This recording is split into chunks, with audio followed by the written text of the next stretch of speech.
Hello and welcome. No doubt, you should always take your car to a reliable mechanic to check it out for you. But that still costs money, so you need to be absolutely convinced the car is worth it anyway. In here, you'll find what I think is everything you need to build up a strong case file around any car which is tempting for you. When shopping for a car, you need to go through the exterior condition, whether it's body, paint, or tire wear. Then check the engine condition. Might seem hard, but there is multiple easy clues, whether it's weird noises, smells, or smoke. Then there's the interior condition. Probably the easiest one there because it's bad if it's usually mostly worn and dirty, but there's also some clues that can indicate crash and repair cases. We'll talk about those later. Then take it for a test drive. It's the only mean of communication for the car to express herself. Finally, check the mileage. It's the moment you're most familiar with the car. So let's start with the exterior condition. You're looking for inconsistency in the paint job. Panels that seems to be lighter or stronger in color than the rest of the car. Usually you need the sun to be shining bright in order to kind of see how the light plays on the paint. Now the paint quality on this car, you can clearly see that it has been painted, at least this bumper.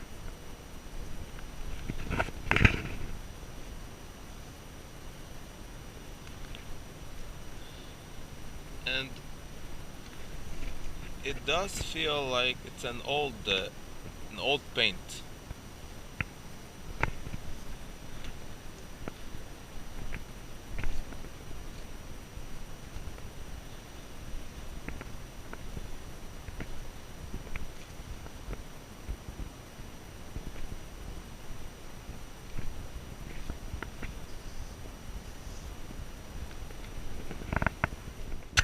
Now let's get our attention over the body condition. As always, this should be the most obvious part. When you're walking around the car, look for any dings, broken parts, scratches, rust, inconsistent alignment in between the hood, panels, bumpers, and doors.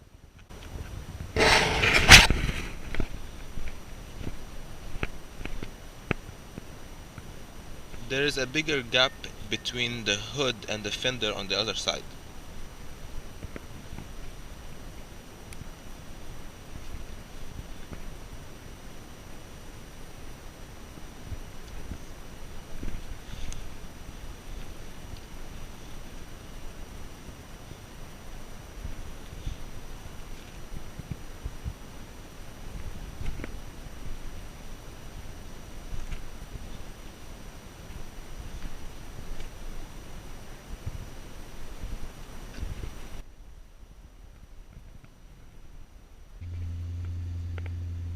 Now it's clear to me that something happened in the back. There's a lot of defaults.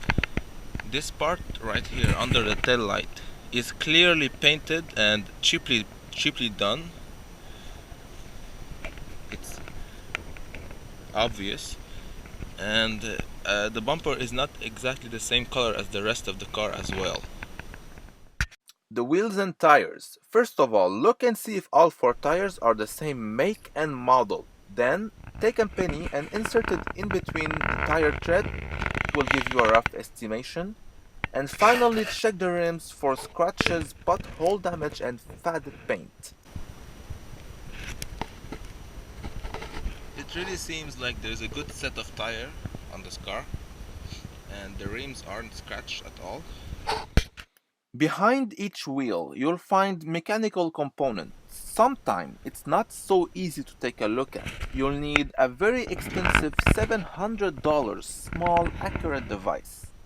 Your cell phone basically. Use it kind of like what I'm doing now. This tip will give you easy access to components such as front axle, ball joint, lower table, Even if you're not a mechanical expert, you can still look for anything unusual. If anything seems torn, broken, rusted, and if you're not sure, compare both sides. Now, the headlamps and tail lights. Check and see if the headlamps are becoming blurred and yellow. This is common with non-UV treated transparent plastic. With time and sunshine, they slowly degrade. This means either the car was sitting too long facing the sun or the car has spent most of its life on the road. This is why sometimes yellow blurred headlamp can give you a rough estimation on the actual mileage. So, first of all, this is an all-American car, so it's here in Canada, but from the US. And in those cases, because there's so much cars that comes from over there, which here they are found to be crushed and repaired. So I'm extra careful at making. Windows and sunroof. You want to verify that all the windows and the rooftop are closed tight and properly. Moving on to the engine condition. Start it up and listen. Ideally, a cold start is the best way for checking an engine. If it's too rough, you know it's usually packing a big load of mileage.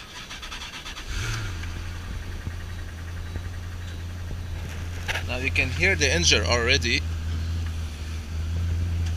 And try and listen for any weird ticking sounds, odd rattle, or knocking noise.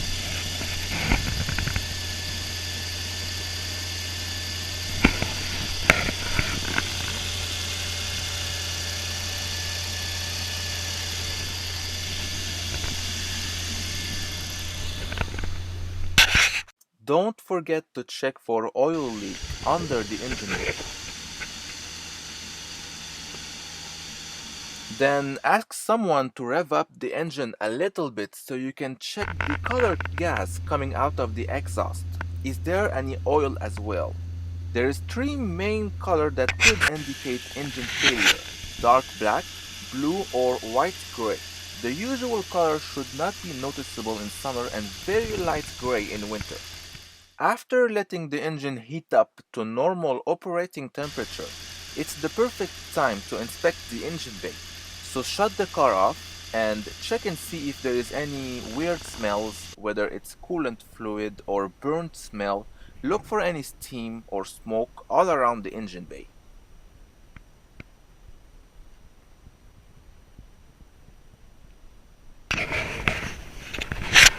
Inside the engine bay, you can clearly see that, for example, over here there is missing a cover. All the plastic, there is missing bolts on the plastic, and here you have one that isn't fitted properly. On this side it's missing a bolt, and so this bolt isn't torqued properly. So there's a lot of messing around that happened over here. This is for sure. We already were suspecting a collision up front. Let's move on to the third part from the investigation: interior condition. Look for any interior wear mark. This kind of cars, the mileage plays a big part in their values.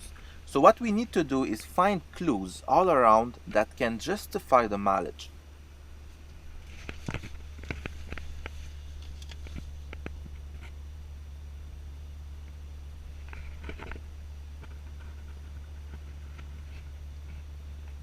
Look for any unusual wear and tear on the steering wheel, seats, switches. Any unusual condition could be caused by excessive use, which should indicate a relatively high mileage.